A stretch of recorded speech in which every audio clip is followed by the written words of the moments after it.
Meghan Mccain goes off on Joy Behar, sets the record straight on Trey Gowdy by Cillian Zeal for Conservative Tribune by westernjournal.com.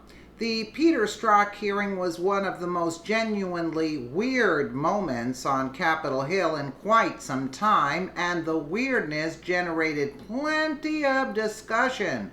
You think? Some of that discussion tragically happened on the set of The View.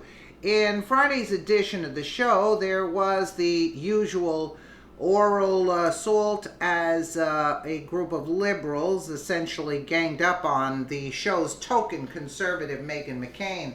The majority, however, neglected to bring facts with them, which is usually problematic.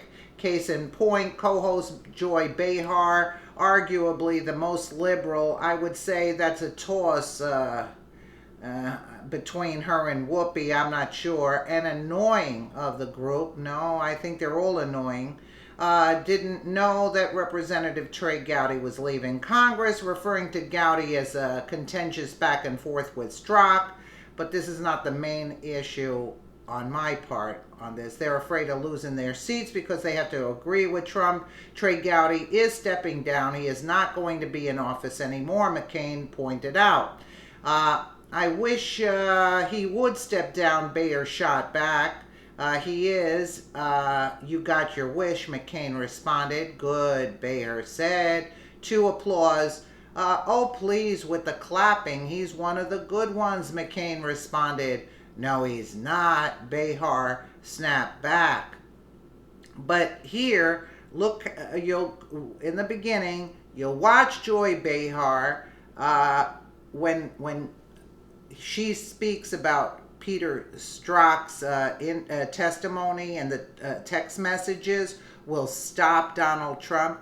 In other words, we're making a big hullabaloo over him text messaging will stop him. Yeah, but it's not only the text message that Strzok sent will stop him. Strzok also said about having the meeting in Andy's office about the, quote, insurance policy on the bogus dossier. So it all fits together. It's not, what do you mean by stopping him? And then with the text message, see, they're not giving all the facts to the people that watch this show. That's why you have the few liberals out there protesting it, because they don't have the real facts, because they listen to these morons over here.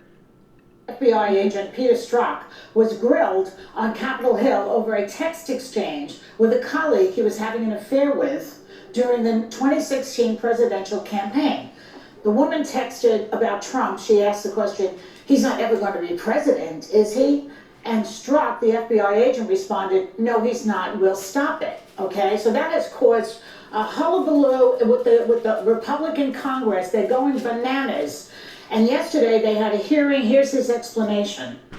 In terms of the text that we will stop it, you need to understand that that was written late at night, off the cuff, and it was in response to a series of events that included then candidate Trump insulting the immigrant family of a fallen war hero.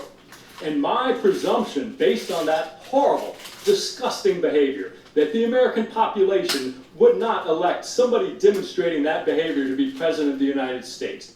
So essentially he's saying it wasn't I who was saying, correct me if I'm wrong, it's not I or the FBI that's saying we will stop him. It's the American people who should have been so appalled by the way he attacked a Gold Star family that they would never vote for him. Can we say it's because you're Khan? I always want to say their name. Yeah. His name is Yes. Khan. Yes. Yeah. Right, and at the time, I remember when that happened, and regardless of what side of the aisle you're on, and I'm a lifelong Republican, I'm a conservative first though, I was so horrified by that. And I remember I called Trump a silver spoon draft dodger at the time, because how dare he go after Khizr Khan and his family and all of that. When he ordered the draft himself, it was just a really low point. Another low point was when he attacked your father. Trump seems to have low points. Yes, but this was during that point in the campaign. Many low points. And so I understand the concern Republicans had at all. This guy was in the FBI. He was head of the Hillary Clinton email investigation, and he did something to stop Trump.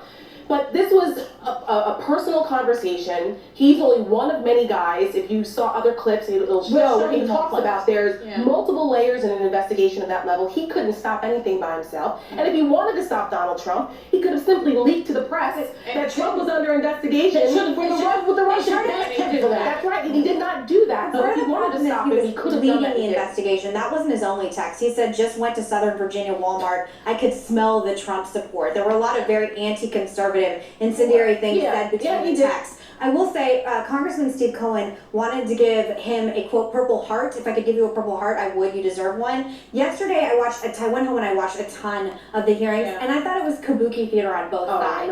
Both congressmen on each side of the aisle just trying to get clips on MSNBC and Fox News. It's crazy. They should pull the cameras out of these hearings. Because everyone's just grandstanding for it. I want to see that. But the problem is you have people saying when you sit, I'm sorry, telling someone if you are offended by Khizr Khan, you should be offended by a congressman saying that he deserves a Purple Heart. That's a big thing for somebody. He was talking about the abuse he was taking in the hearing. That's what he was referring to. It's ridiculous. People get their legs blown off and stuff when you get Purple Hearts. But I actually think that back and forth, considering we're dealing with an intelligence agency, I went back and forth with Carly, my producer, and we were debating whether this is transparency to have this on here.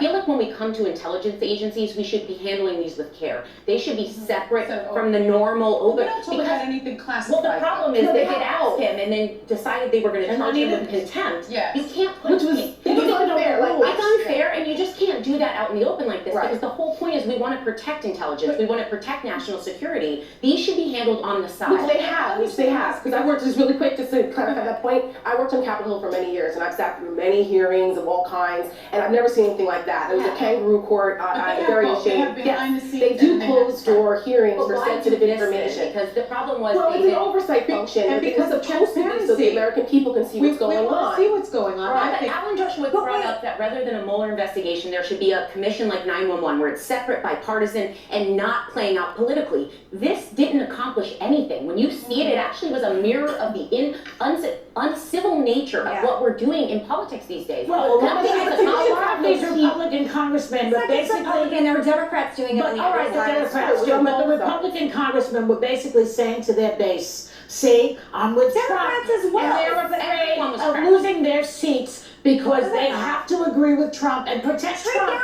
from the truth and from the Mueller investigation. Trey Gowdy is stepping down. He's not going to be in office anymore. He's not worried about anything. He is. You got your way.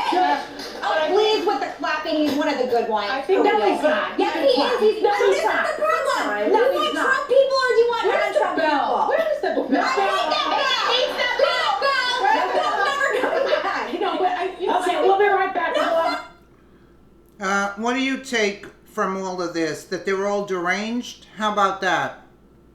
They're all deranged. Let me know what you guys think in the comments below. And again, thank you so much for watching.